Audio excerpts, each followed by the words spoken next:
दोस्तों, मैं बबलू जी महाराज भविष्यवाणी चैनल के माध्यम से आपको समय समय पर बहुत ही उत्तम जानकारी वेद पुराण और शास्त्रों से लेकर आता हूँ।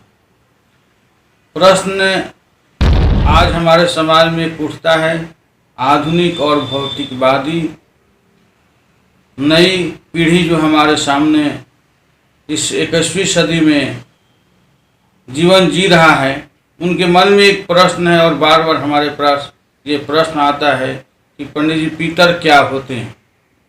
तो मैं आपको बताना चाहता हूँ कि पितर के बारे में आपको जानना, आपको ही नहीं संसार के सभी प्राणी को जानना अति आवश्यक है। उदाहरण के तौर पर जैसे हमारे इस धरती पर, हमारे इस भारतवर्ष में कई तरह के लोग रहते हैं, कई संस्कृति, कई वातावरण, कई पहनावा, अनेक भोजन पदार्थ खाना, अनेक तरह के मनोरंजन के साधन में अपना जीवन अलग अलग तरह से यापन करते हैं।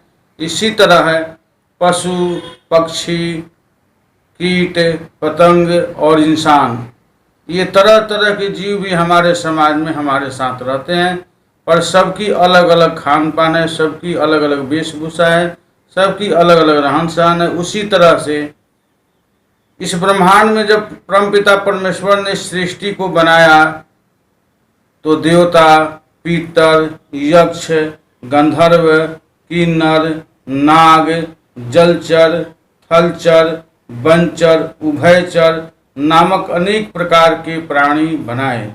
सूक्ष्म शरीर, बृहद शरीर, प्रत्यक्ष शरीर, अप्रत्यक्ष शरीर, अनेक प्रकार के शरीर बनाए। अदृश्य शरीर और दृश्य शरीर, कुछ शरीर दिखता है और कुछ शरीर नहीं दिखता है, पर सब में ईश्वर ने अपनी शक्ति अपने अनुसार बनाया है और इस सारे संसार को अपने स्तर से, अपने तरीका से चलाता है। इसमें किसी भी प्राणी का अपना कुछ बल नहीं है।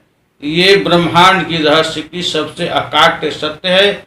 इसी जीव और प्राणी के बीच में एक पितृ नाम का चर्चा हमारे समाज में वैदिक काल से ही चला आ रहा है। इतना ही नहीं, साल के 12 महीना में एक महीना आश्विन का जो कृष्ण पक्ष है, इसमें 16 दिन स्पेशल रूप से पितरों के नाम से ही बनाया गया है।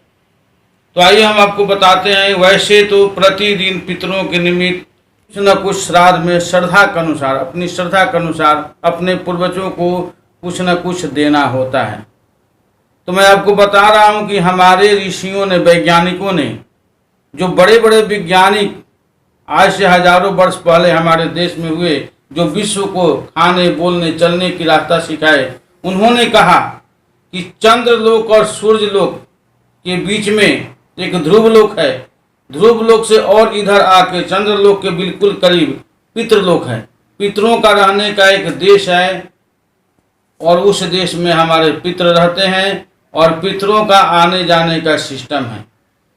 पितृलोक में रहते हैं और जब जब उनके परिवार के लोग इच्छा जाहिर करते हैं, जब बुलाते हैं, तो सूर्य की रश्मियों के माध्यम से उस तरंग पर सूक्ष्म शरीर में वायु के वेग से हमारे घर पर आते हैं।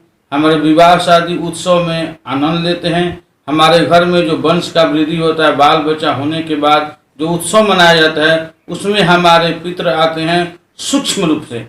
अप्रत्यक्ष शरीर में, मैंने आपको पहले ही बताया कि प्रत्यक्ष शरीर और प्रत्यक्ष शरीर दोनों भगवान ने बनाया है। तो अप्रत्यक्ष शरीर में आते हैं, वो हमें देखते हैं पर हम नहीं देखते हैं। जैसे आज के वैज्ञानिक कहते हैं आकाशचरी, उड़न तस्तरी, जो कभी कभी किसी को दिख जाते हैं, वैसे ही हमारे पितर होते हैं, किसी किसी को दिख जाते हैं, किसी को नहीं दिखते हैं, परवाह करके अपना सारा कार्यक्रम हमारे बुद्धि और बल में समा करके और करते हैं और करवाते हैं। ये है पितृ, जो हमें दिखते नहीं है पर हमारा कार्य पूरा सिद्ध करते हैं। हम में और पितर में ये फर्क है कि हम पंच भौतिक शरीर में हैं, हवा, जल, आकाश, पृथ्वी और अग्नि। लेकिन पितृ सिर्फ एक ही तत्व में रहते हैं, वो है वायु तत्व। वायु तत्व के माध्यम से वो आकाश मार्ग से अपने पितृलोक से, चंद्रमा के करीब से, सूर्य की रश्मि के द्वारा अपने परिवार के आवाहन पर बुलाए जाने पर वो आते हैं और जिस श्रद्धा भाव से, जिस प्रेम से वो उनका वंशज उनकी सेवा करते हैं, उस तरह के वो प्रतिफल दे करके फिर सूर्य के रश्मि के द्वारा ही पितृलोक में चले जाते हैं। ये पितृ वो हैं जो हमारे पूर्वज, दादा प्रदादा, नाना प्रनाना, गुरु पुरोहित संसार से शरीर त्याग करके और भारतीय परंपरा के अनुसार अंत्योष्टि संस्कार हो जाने के बाद पितरों के लोक में अपने पुत्र के द्वारा श्राद्ध कर्म के द्वारा पहुंचाया जाता है। नारायण बलि के माध्यम से सदगति देकर पितृलोक में पहुंचाया जाता है। इन्हें हम पितर कहते हैं। मैंने आपको बता दिया कि ये पितर होते हैं जो दिखाई नहीं देते हैं, ये वायु तत्व में रहते हैं, इनकी शरीर सूक्ष्म है, ये हमारे आपके जैसे नहीं होते हैं, पर काम हमारे और आपसे ज़्यादा बड़ा करते हैं। इसलिए हर महीना में पक्ष 15 दिन का होता है, लेकिन कृष्ण पक्ष जो महालय श्राद्ध किया जाता है वो 16 दिन के लिए होता है, क्योंकि इंसान 7 दिन में ही मरता है, एतवार से लेकर के शनिवार तक।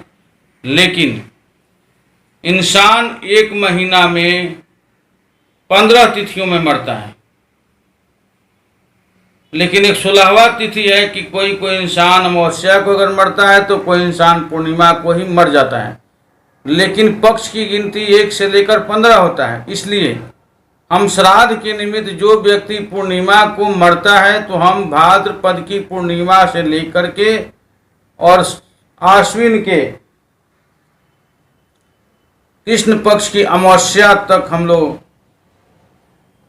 श्राद्ध और तर्पण आदि जो भी वैदिक रीति से पितरों की प्रसन्नता के लिए श्रद्धा से श्राद्ध करते हैं, उसके लिए 16 दिन महालय श्राद्ध के रूप में हमारे भारतवर्ष में मनाया जाता है।